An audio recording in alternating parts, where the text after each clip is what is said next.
स्वागत है आप सभी का एनएफ न्यूज पर। मैं हूं आपके साथ रोहित। एक तरफ महाराष्ट्र में कुछ अराजक तत्व माहौल खराब कर रहे हैं और हिंदी मराठी का विवाद उत्पन्न करके बवाल कर रहे हैं, प्रदर्शन कर रहे हैं।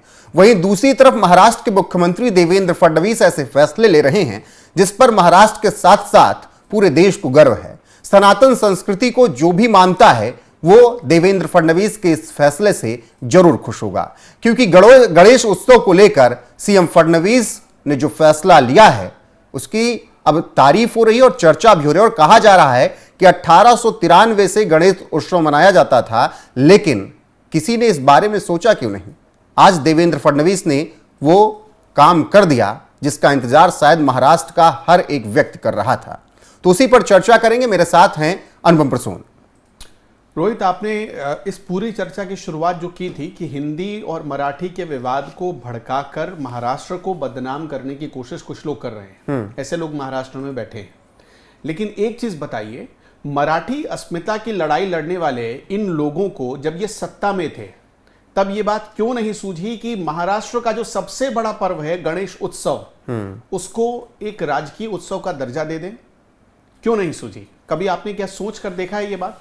बिल्कुल नहीं। अब मैं आज जो आपको बात बताने जा रहा हूं ये सुनिएगा। महाराष्ट्र में इतनी सारी सरकारें और सबसे ज्यादा अगर किसी ने राज किया तो कांग्रेस ने राज किया महाराष्ट्र में।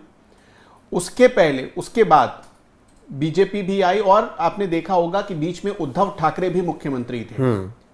तो आज जब उद्धव ठाकरे अपने मंच पर अपने भाई राज ठाकरे को बिठाते हैं और कहते हैं कि मराठी अस्मिता की लड़ाई है मराठी भाषा, जब मराठी भाषा को मराठी अस्मिता से जोड़ते हैं तब वो ये क्यों नहीं बताते कि हम इतने भी काबिल नहीं थे कि हम गणेश उत्सव को राजकीय उत्सव का दर्जा दे दें। आज का दिन इतिहास के पन्नों में बड़े सुनहरे अक्षरों में लिखा जाएगा। क्यों लिखा जाएगा? ये महाराष्ट्र के बच्चे बच्चे को पता होना चाहिए। पहली बार ऐसा हुआ है किसी सरकार ने गणेश उत्सव को राजकीय उत्सव का दर्जा दिया और 100 करोड़ रुपए दिए।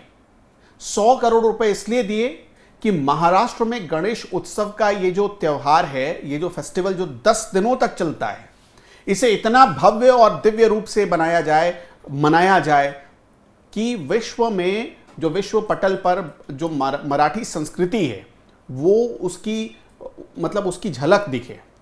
इस हिसाब से इसलिए इसे कहा गया, सरकार ने एक बड़े पैमाने पर, बड़े लेवल पर मनाने का फैसला लिया है।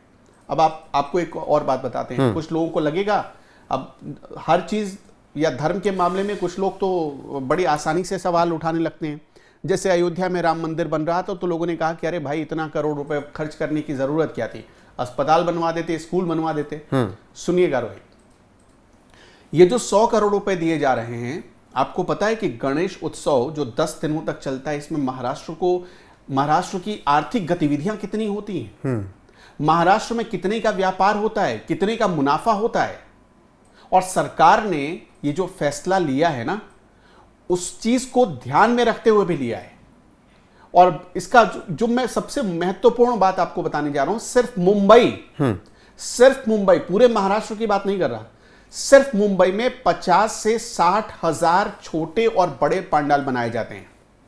50 से 60 हजार। और कुछ पंडाल तो ऐसे होते हैं जिनको बनाने की कीमत होती है करोड़ रुपए, मतलब 1-1 करोड़ रुपए में पंडाल बनता है। सोचिए, जो सबसे कम पंडाल भी बनता है, छोटा पंडाल भी बनता है, 10-20 लाख रुपए तो वहां लगा दिए जाते हैं। तो ये महाराष्ट्र की आर्थिक गतिविधि का पहिया बन चुका है गणेश उत्सव। जितने छोटे से बड़े मिठाई दुकानदार हैं, उन सब के यहां आप जब देखेंगे गणेश उत्सव में, आप जब मुंबई जाएंगे, लाइन लगी रहती है मिठाई खरीदने के लिए। ये वहां का कितना बड़ा लोगों के लिए रोजगार जनरेट करने वाला फेस्टिवल है, अंदाजा भी नहीं है। कुछ जो बड़े दुकानदार हैं, आपने दगड़ू भाई का नाम सुना होगा, बिल्कुल फेमस है वो, और पुणे के हैं, अगर मैं गलत, पुणे के हैं वो। और जहां जहां ऐसे सांस्कृतिक विरासत को करोड़ों का बिजनेस करते हैं ऐसे। ये चीजें, ये सारे आंकड़े जो हैं ये मौजूद हैं। जो हमने, अब जब हम इस बारे में पता कर रहे थे तो हमें पता चला कि भाई करोड़ों का तो मिठाई का बिजनेस होता है महाराष्ट्र में उस दौरान। तो ये चीजें 1800 मतलब 19वीं शताब्दी से मनाते आ रहे हैं। आप सोचिए गणेश उत्सव, और तब से लेकर आज तक राजकीय उत्सव, मतलब कितना लंबा टाइम हो गया। और सबके पास मौका था, सबके पास मौका था, सबके पास मौका था, उतना ही बराबर का मौका था, सब कर सकते थे। क्या पंडाल में सिर्फ फीता काटने के लिए आप नेता बने हैं? आप बताइए। और आज अब सोच कर देखिए, मैं ये पब्लिक से पूछना चाहता हूं, जो ये वीडियो देख रहे हैं लोग, उनसे पूछना चाहता हूं कि ये जितने सारे अभी तक मुख्यमंत्री हुए देवेंद्र फडणवीस को छोड़कर, ये क्या फीता काटने के लिए बने थे? मराठी अस्मिता की लड़ाई लड़ने वाले या उसका दिखावा करने वाले ये लोग, क्या गणेश उत्सव को आज जब राजकीय उत्सव का दर्जा मिला है, वो सबसे ज्यादा मराठी अस्मिता की पहचान है कि हिंदी और मराठी बोलो और उसका झगड़ा करवा, वो मराठी अस्मिता की पहचान है? आप जरा कंपैरिजन करके बताइए। अच्छा, क्या हिंदी मराठी आप झगड़े की बात कर रहे हैं, ये तो गणेश उत्सव को लेकर भी तमाम लोग झगड़ा लगा रहे थे। जैसे आशीष सेलार ने बताया, इस उत्सव में बाधा डालने के लिए अदालतों में कई याचिकाएं डाली गई थी, जिनमें पुलिस और अधिकारियों को उत्सव की अनुमति न देने का सुझाव दिया गया था। सोचिए, ये एक बार की बात नहीं है, हर साल ऐसा होता है, हर साल ऐसा होता है। अब सोचिए, गणेश उत्सव में जो फूल बेचने वाला होता है, जो मिठाई बेचने वाला होता है, जो वहां पर ऑटो चलाने वाले या जो कैब चलाने वाले लोग होते हैं, उनको कितना रोजगार मिलता होगा? आपको जानकर बड़ी हैरानी होगी कि करीब 1.5 करोड़ के आसपास लोग आते हैं लाल बाग राजा में दर्शन करने के लिए गणपति के। आप अंदाजा लगाइए, जो आता होगा वो खाली हाथ तो नहीं आता होगा ना। भगवान के दर पर कुछ मांगने जो भी आता है याचक, वो कुछ ना कुछ उन्हें चढ़ाता ही है। 500,000 का खर्च उसका होना ही होना, तो मिनिमम। कितना बड़ा, आप देखिए मंदिर के पास कितने पैसे जा रहे होंगे, फिर कितने लोगों से सामान खरीदे जाते होंगे, इसका आप आकलन करके देखिएगा। ये इतना बड़ा, ये तो अभी तक हम बात कर रहे हैं सिर्फ मुंबई की, पूरे महाराष्ट्र में जोड़ देंगे आप तो 10 लाख के आसपास पंडाल बन जाएंगे, 10 लाख के आसपास। पुणे, थाने, आप आगे बढ़ते चले जाइए, आप हर तरफ महाराष्ट्र के हर जोन में आपको ये, नागपुर, हर जगह बड़े पैमाने पर और बहुत भव्य तरीके से लोग मनाते हैं इसे। तो ये इस चीज को समझना होगा।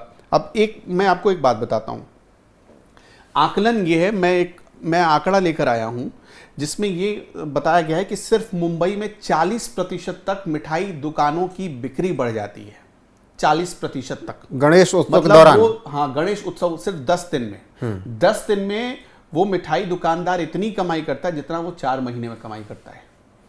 अब सुनिए, मुंबई में जब ये 10 दिन होते हैं जो गणेश उत्सव के होते हैं, करीब 15 से 20 लाख टूरिस्ट आते हैं। और ये टूरिस्ट वो होते हैं जो महाराष्ट्र की अर्थव्यवस्था में कुछ ना कुछ योगदान करके ही जाता है। कारीगर, डेकोरेटर्स, इवेंट मैनेजर्स, सुरक्षा कर्मी, परिवहन कर्मचारी, इन सबको रोजगार मिलता है। और इसी वजह से आतिशबाजी वालों को भी उद्योग मिलता है उस समय। उनका रेवेन्यू, उनका जो बिजनेस है वो 30%, 20% बढ़ जाता है। तो कुल मिलाकर ये जो सारी चीजों में योगदान हो रहा है, इससे फायदा किसको हो रहा है? महाराष्ट्र को। इससे अब मराठी अस्मिता की असली लड़ाई या असली पहचान ये है कि आप भाषा के नाम पर लोगों को बांटेंगे, वो है। बिल्कुल। तो मैं लोगों के ऊपर ही ये छोड़ता हूं कि आप ही खुद सोचिए। मतलब ये तो ऐसी चीज है कि आत्म मंथन करने की जरूरत है। और मैं तो कहता हूं कि राज ठाकरे साहब, उद्धव ठाकरे साहब, आपको भी एक बढ़िया अवसर मिला था। आप चाहते उस अवसर को भुना सकते थे। लेकिन वो लोग कहते हैं कि हमें हिंदुत्व मत सिखाइए, हमें हिंदुत्व मत सिखाइए, ठाकरे कहते हैं। इसी आत्ममुग्धता में तो बेचारे मारे जा रहे हैं। अभी आपने देखा, राज ठाकरे तो खत्म हो गए, विधानसभा से खत्म, लोकसभा से खत्म, अब बीएमसी में भी खत्म। अब उद्धव ठाकरे रह गए हैं कुछ थोड़े बहुत, तो जो हालत है वो तो उसी तरफ वो जा रहे हैं। अगर मान लीजिए उद्धव ठाकरे को हिंदुत्व ना सिखाए, और हम होते कौन है उनको हिंदुत्व सिखाने वाले? सबसे पहले तो उद्धव ठाकरे को ये समझना चाहिए, वो हैं बड़े हिंदू हृदय सम्राट के बेटे हैं। और ये जान लीजिए कि महाराष्ट्र में अगर आज उन्हें कोई पहचानता है ना, तो उद्धव ठाकरे की अपनी पहचान की वजह से नहीं जानता, केवल ठाकरे टाइटल बाला साहब ठाकरे की वजह से जानता है। बाला साहब ठाकरे को हिंदू हृदय सम्राट कहा जाता था, हिंदू शेर कहा जाता था। उद्धव ठाकरे को कौन कहता है? अब बताइए, कोई कहता हो तो? बिल्कुल नहीं, मुझे लगता है। मुझे याद है कि बाला साहब ठाकरे आते थे तो नारा लगता था, देखो देखो कौन आया, शेर आया, शेर आया। हाँ, और वो कहते भी थे गर्व से, कहो हम हिंदू हैं। वो कहते थे और खुलकर कहते थे, हिंदुओं के लिए तो खुलकर बोलते थे। आज उद्धव ठाकरे क्या ऐसी हिम्मत जुटा पाएंगे? ऐसी हिम्मत हो सकता है इस फैसले का विरोध, हो सकता है इस फैसले का विरोध ना शुरू हो जाए पत्रकार के नाते, और ऊपर से क्या उद्धव ठाकरे जैसा मेरा अनुभव भी नहीं है।